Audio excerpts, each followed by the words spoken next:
Shalom, and good to see you again. Today's class, we are going to learn about the follow-up to our class on shame.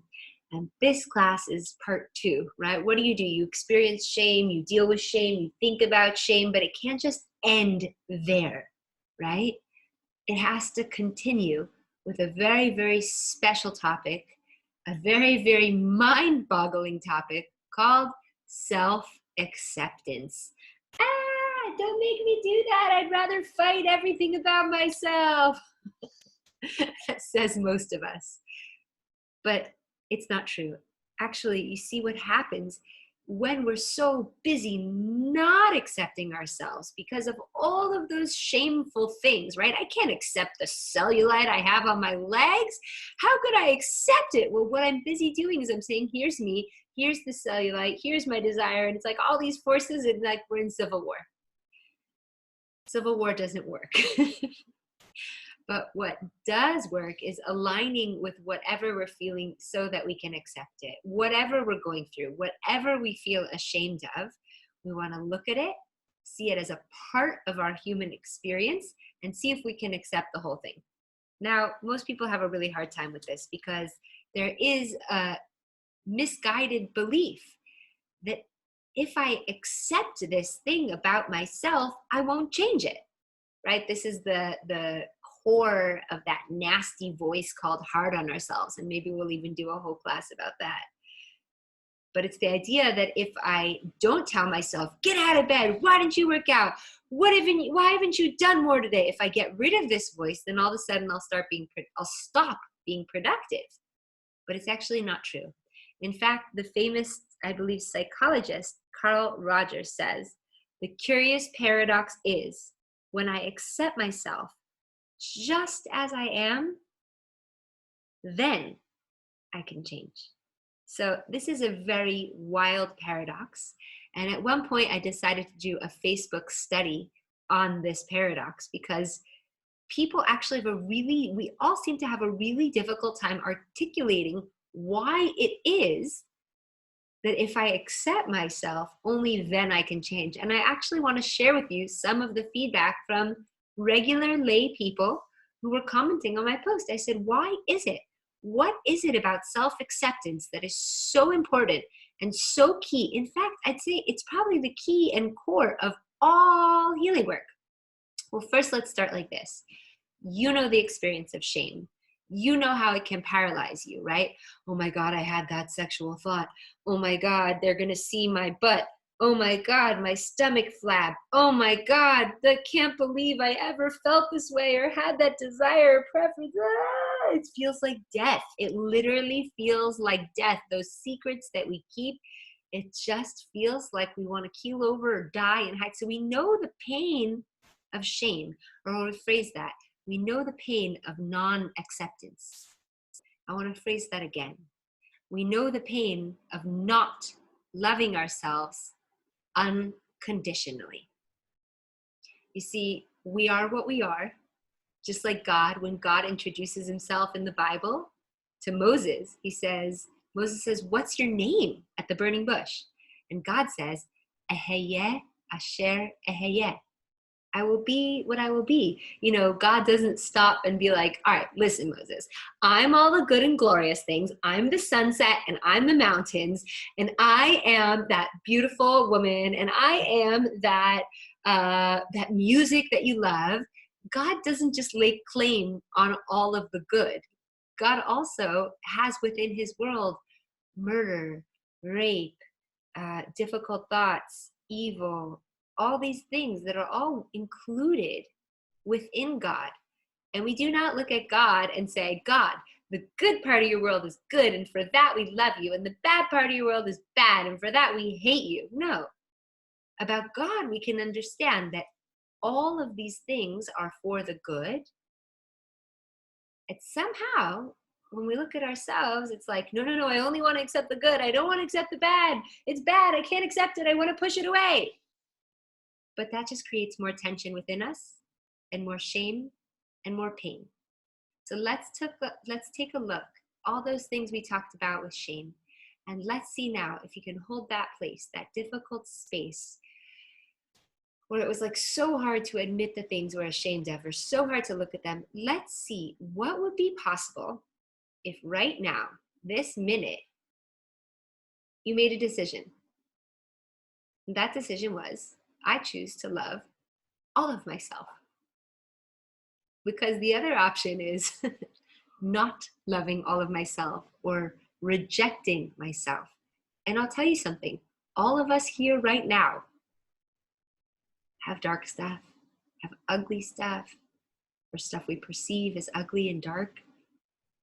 But we're never not going to have any of that. We're always going to have that.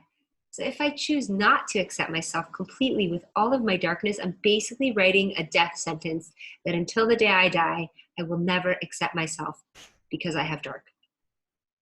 Doesn't sound like a good alternative, does it? I don't think so. Okay. And it's hard and it's not easy, but with practice and with love and even just opening up consciousness around this idea, we can gain momentum. You know, again, let me just propose this idea one more time. We have two choices. Accept ourselves with all of everything that's there, with our struggles, with our marital issues, with our fat, with our everything, or we could just reject it the rest of our lives. But again, not a fun alternative. So I want to share, like I was saying, some of the ideas from the Facebook post. So some people said, what could self-acceptance mean? What are things that define it again? Because it's so difficult to find accurate language on the importance of self-love and self-acceptance. So we're kind of dance around the topic and hopefully paint a picture for you that will create a vibe or an understanding or even just intrigue you into thinking about it more. So somebody wrote, I'm grateful to Hashem for the opportunity to be who I am. One interesting take on self-acceptance. Another person said, I'm a good person. I think most of us think we're good people. Maybe some of us struggle with truly believing in our goodness, but if at the end of the day we ask, are you a good person? Most of us will probably say, yeah. Interesting. Did you ever consider that might be enough? Someone said, I'm a kind and loving person, and I've changed people's lives. Probably true for all of us as well. I'm a positive force on this planet. Another person said, really listen to, hear, and try to believe the compliments people give you. Wouldn't that be interesting if we actually deeply internalized the praise, the love that we got? I don't know about you, but for me, a lot of times I get compliments or praise and I'm just like, oh yeah, thank you so much, but I don't take it in.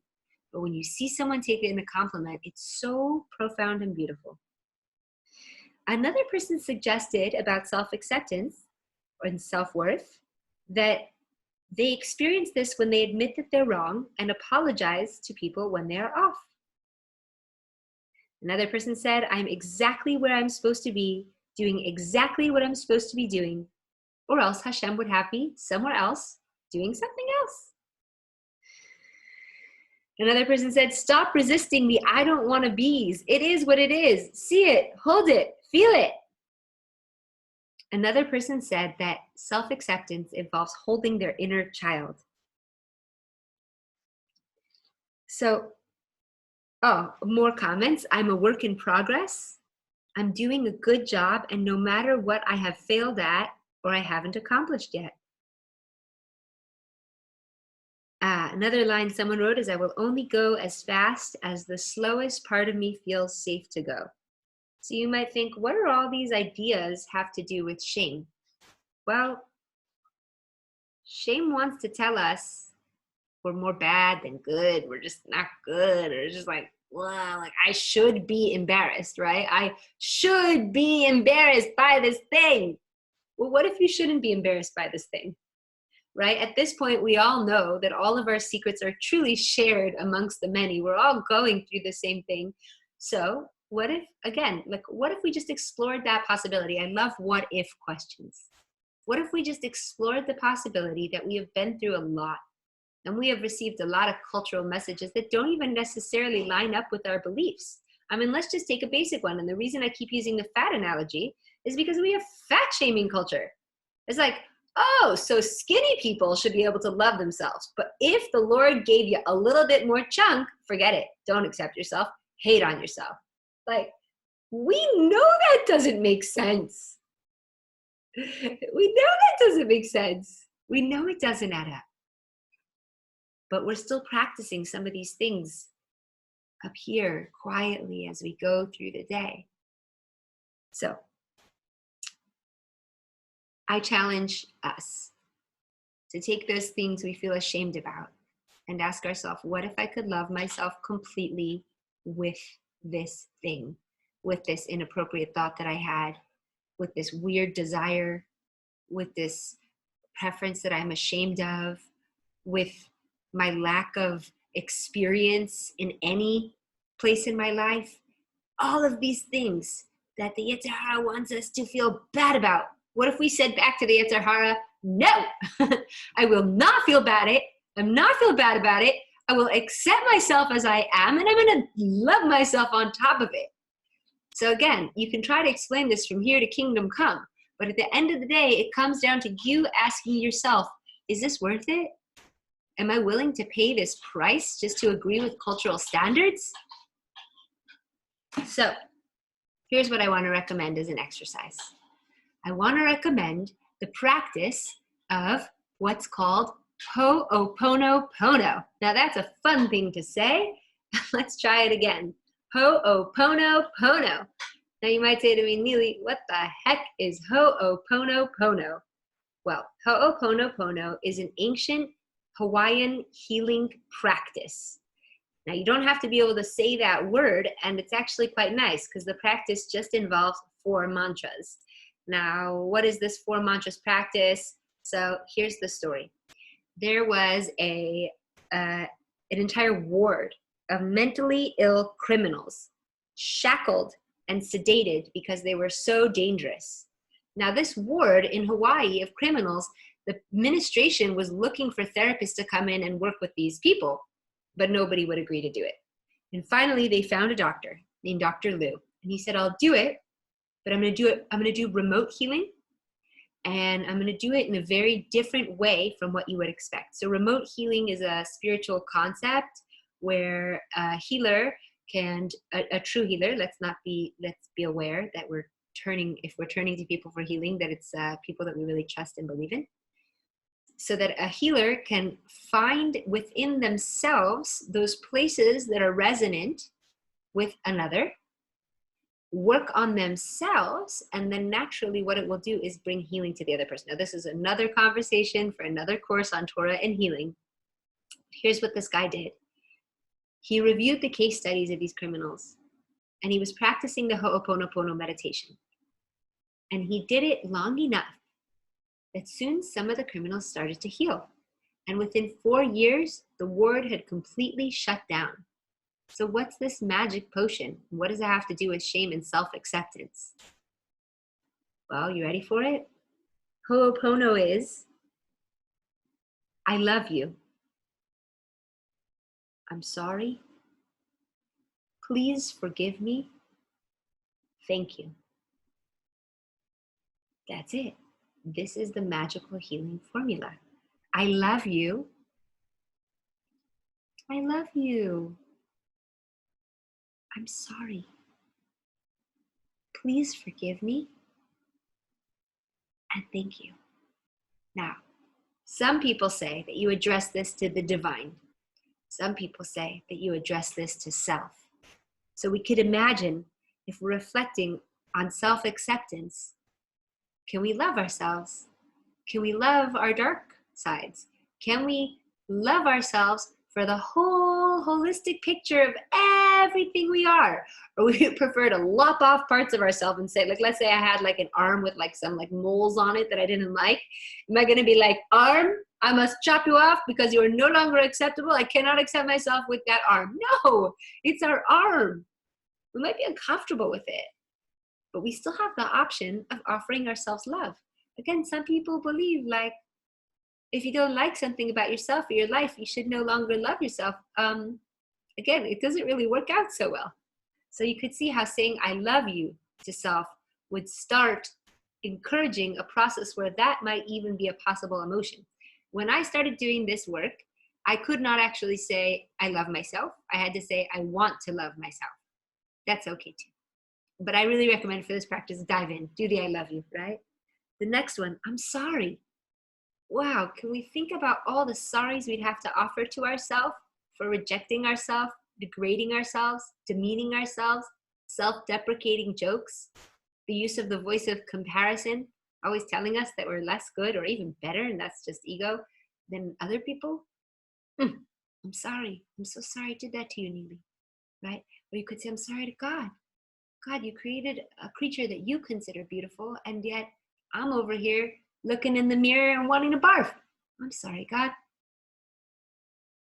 Please forgive me. And for this, we can all understand the ways that we've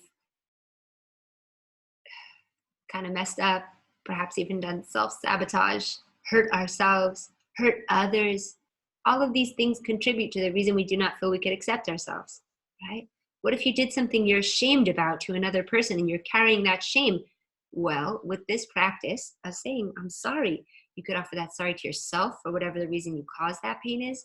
You could offer a sorry to that person, to Hashem. And finally, oh, no, not just yet. Please forgive me. Please forgive me. We just said, did I just say that? I think I just said that. And thank you. And when we do this practice in repeat, it's one way. There are many ways to work on self-acceptance, but this is one way to opening that part of the heart just a little bit, softening the heart just a little bit, to consider the possibility that maybe I could love myself on my worst of days, in my worst shame. Maybe I could just accept that I'm a work in progress and that's okay.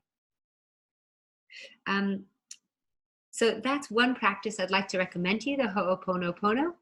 And you can look it up online. There are many different beautiful meditations that are set to music. You could look up the history and watch the story. And then there's one more thing that I'd like to just explain. There's this trap that happens to a lot of us that know inside about our potential, our talents, our glory, our light. And this trap I call potential, the potential trap. So like, here's me, here's Neely, here's what I've done in life. La, la, la, la, la, la, la, la, la. Now I mess up, I speak gossip, I yell at people, I deal with anger. Okay, so that's me. But you know what I also know? I know that I have this huge light inside my soul and I have this amazing potential. Wow, look at what Neely can be. And you know this too, you really do. You know you have tremendous potential. But here's the problem. We get caught in this trap where I take myself now and I look at what I project upon what I can be in the future. And then what do I feel here? Depressed, horrible, not good enough, not okay, ashamed. But you know what the joke is? This person never existed. She or he will never exist. And you'll never get here because you're always here just where you are. I am what I am. Eheyeh asher eheyeh. So the problem is when I look to her, to him, and I say, I can be that, so therefore I must suck right now. I must be terrible. I have so many things to be ashamed of. I can never accept myself because I'm not here. Well, this whole potential thing is a total lie. And it damages a lot of us. So here's a different perspective, okay? We feel this gap. There's a lot of pain in this gap right here between who I am and who I want to be. It's like, ow. Why aren't I there yet? Why didn't I make that much money yet? Why aren't I in a perfect relationship yet? Why isn't my marriage where I want it to be yet? Why isn't my sexuality where I want it to be? And everything feels terrible. So here's another option. We could just choose to be like, oh, that's an illusion. This doesn't exist. And instead of feeling terrible about where I haven't got yet, I could say, oh, look where I have got to. Look all the ways that I went through challenges and wow, look at all those things. Oh, I've arrived here. And I can have gratitude for how far I have come. And then here's the next part, because you got to mind the gap, right? This is still existing. Our idea of this potential still exists. And if that's true, and instead of feeling ich about it and bummed about yourself and not accepting yourself for who you are right now, another option is to have humility. Hello, Neely, who's only this far and really wants to grow this far. I could humble myself to know I haven't achieved everything yet. I'm not where I want, physically, spiritually, emotionally, and that's okay. Because what am I expecting myself? I'm going to be the superstar of the world? No, I'm just a humble little creature with far to grow. We're growing our whole life long, but this is an illusion. So we can drop this idea of what I can be, what I should be. We will still grow. Inside of us, we have internal motivating factors. We're creatures of God. We're like plants, right? What are plants? We're creatures of the earth. All creatures of the earth grow. That's what we do naturally. You don't even have to do anything about it. But if you want to grow the most, says Carl Rogers, the curious paradox is when I accept myself just as I am, then I can change. So I challenge you to find even more articulate language on why self-love and self-acceptance are the key and core to all healing, are a way of using shame, this inner teacher of ours, to show us where we can form and develop greater love and acceptance for self, for those of us that truly want to grow and heal. So I'm going to highly recommend to you checking out that Ho'oponopono meditation. I always recommend practicing things in chunks. So maybe take a week, commit yourself to 5 minutes every single day or every single night. All you have to do is press play on YouTube and sit there, pull up on the couch, kick up a leg, and ask yourself, what might be different if I even considered more self-acceptance? What might be different if I stopped playing those voices of shame so loud and I just said, I'm okay with everything I am, everything I'm not, all of my things that seem inappropriate or bad? How about I just accept all of it and just see what would be different if you felt that way? There's my challenge for today. Thank you for tuning in on this lesson of self-acceptance and actually Torah, because the truth is we learn this out from God himself. So it is what it is. I am what I am. You are what you are, and God is what God is. So we might as well just try to celebrate the isness and accept it, because that's all we got.